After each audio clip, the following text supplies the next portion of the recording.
Hi, Alan Stratton from Aswood Turns. After I made this bat form, emulating Max Brosi, several of you suggested that I turn it into a Christmas ornament. So why not? This is a similar form but made into a Christmas ornament. It resembles a sea urchin, except that this is totally wood. There were some issues in scaling it down, but you'll see. So let's make this Christmas ornament for the Christmas Ornament Challenge. This wood is cherry from a tree cut down about 3 years ago. At that time, I took the smaller limbs, cut them in half, turned them into billets, and sealed the wood. Yep, they're dry now and make beautiful starting points for spindle projects. The wood has distorted some while drying.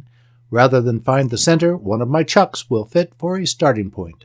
About the only thing that I will do at this point is to cut a tenon for a more secure mount.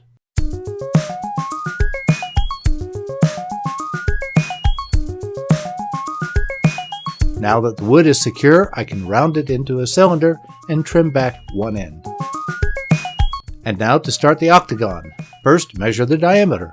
I've started just writing the diameter on the wood while I multiply it by 0.293 for the first corner and 0.414 for the length of a side. Next, I'm marking the length of the diameter on the side of the cylinder. This defines the top and the bottom. Next, mark the corners and check the remainder to be equal to the octagon side. It's okay. Next, extend these lines around the cylinder as well as the equator line. Next, reduce the right end outside the line to a diameter equal to the side of the octagon. On the left end, this is a bit more difficult since I'm using a chuck. Here, only my parting tool will fit, but it does the job of reducing the diameter down to the size of the octagon's side. Now to get on with the turning. With a spindle gouge, I'm cutting down from the corner line down to the corner of the cut I made on the end. This forms another octagon side. Then reduce the nub as much as possible. Then the same from the left end. However, I have to leave it connected to the chuck. Now I have an octagon with a couple of extra nubs. I don't need a perfect sphere, so I will not continue that way. Instead, I'm using the marks on my chuck to make lines at the equator. These are 24 lines at 30 degrees apart. Then I'm punching every other intersection. Then round off the octagon a little more into an approximate sphere.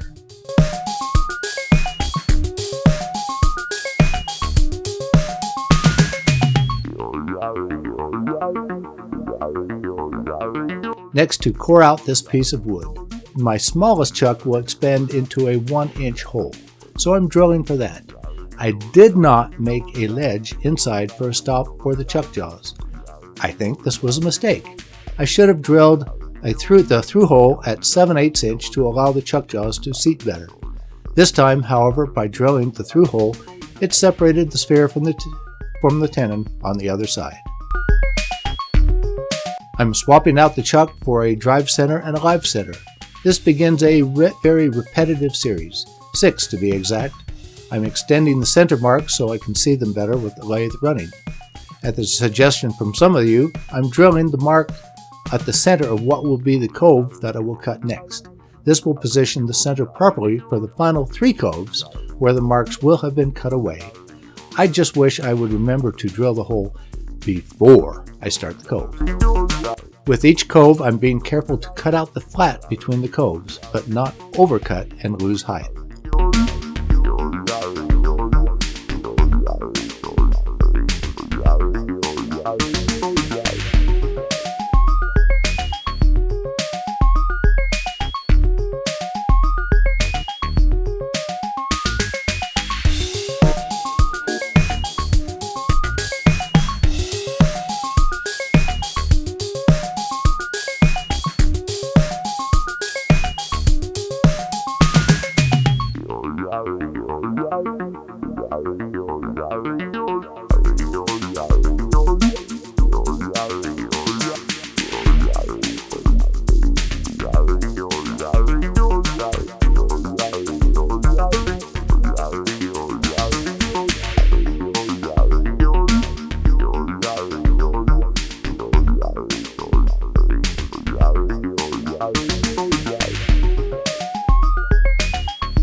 Now to hollow the globe.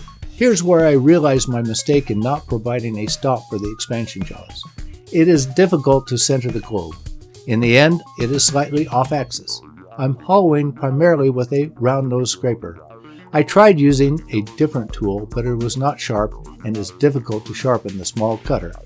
In the end, I started getting small catches, followed by the globe splitting in two and flying away. As I think about it, this globe does not have that much mass to stand up to an expansion pressure. At some catch, a split is almost inevitable.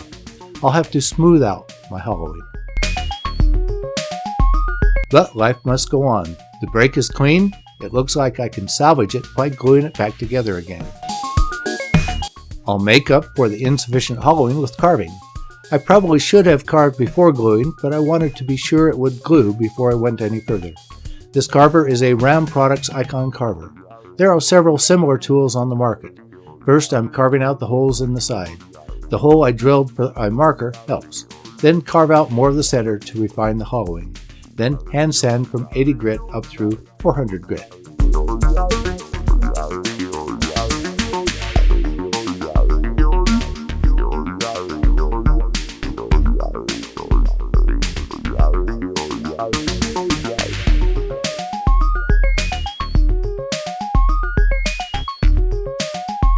Now I'm going to treat this almost like a sea urchin center. The end holes are irregular, like a sea urchin. I'm sanding out both holes with sandpaper glued to a tapered cone. Next, a minimal top finial out of mesquite. The star of this ornament is the globe portion. I want a smooth transition from the globe portion. However, it is irregular at the top due to the spiny peaks. So I'm fitting a portion to fit the hole and to provide a backdrop to the spines. To the right of this area, I'm cutting another tenon to provide a mount to my small chuck. However, I also need to drill this for a dowel that will connect the top and bottom finials.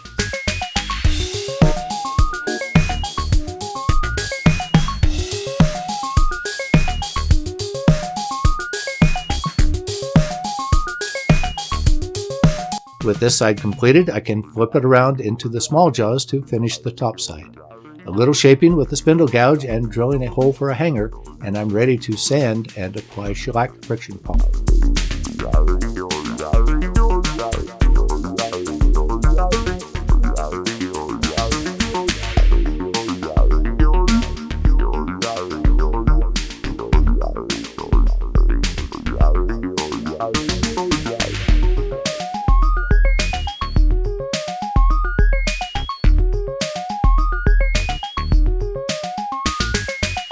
Back to the main piece of mesquite for the bottom finial.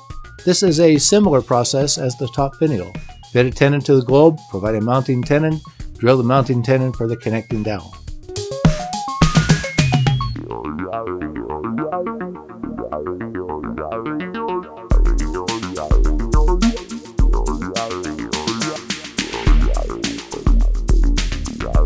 Again, I flip it around to tool the bottom side. Again, I don't want the finial to overshadow the globe. A simple finial will do nicely. After sanding, I burn some lines for accent. The finish is shellac friction polish. Then I can assemble it with a connector dowel and a hanger.